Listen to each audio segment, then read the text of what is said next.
What's up, guys? It's the Brazilian Bros with MACkiteboarding, bringing you a review of the 2025 Duotone Rebel. The Rebel has been a standout model from Duotone for many years, and we're super stoked to walk you through its features and let you know our personal feelings on this kite by Duotone.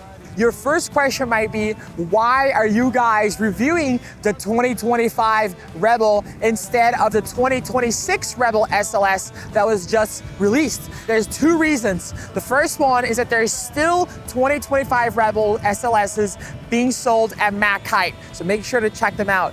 And number two, because we just got the 2026 Rebel SLS here in Brazil, so we still need to go through the motions of testing it.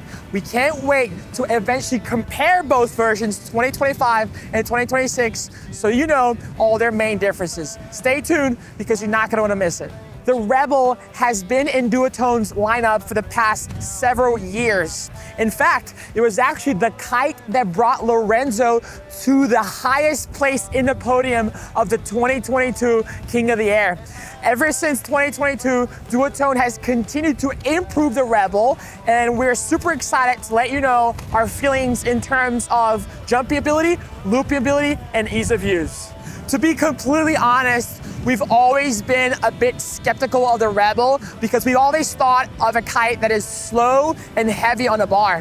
When we first put this 2025 in the air, we were pleasantly surprised. The bar pressure on the 2025 Rebel is definitely lower than in previous versions. It is in the moderate category, and it actually feels pretty rapid in the air once you get it up and going. And so this is a very balanced kite in terms of stability as well as bar pressure. The bar pressure allows you to know where the kite is at all times. In terms of jumping, the Rebel is awesome. It's got a big sweet spot, which allows you to go high even when things don't line up. We absolutely love it for jumping because it is so forgiving, allows you to stay up there for really long with a good hang time. In addition, it is also a really easy kite to come down. You do not need to time your hair loops perfectly in order to get lift out of this kite, which we personally love. In terms of looping, we were also pleasantly surprised by the Rebel. It is definitely not as fast as something like a Trigger Brainchild, for instance, but it does have a safe and intuitive kite loop. When you pull that loop, the kite has a rounder loop, but it does recover really fast. We were having a blast looping this kite in 25 and over 30 knots, and we felt really safe. The second lift of this kite is awesome. Once that kite catches you, it is really easy to do a heli loop and come down nice and soft from big loops. In terms of ease of use, the Rebel is an accessible kite. Anyone who hops on it will immediately appreciate its big sweet spot and also the ease of use as far as coming down from big jumps. You do not need to be a very proficient pilot in order to come down nice and soft with the Rebel. Anyone who hops on it will also appreciate the nice feedback on the bar. You will have a really good idea of where the kite is at all times, which will make rotations and board offs really easy.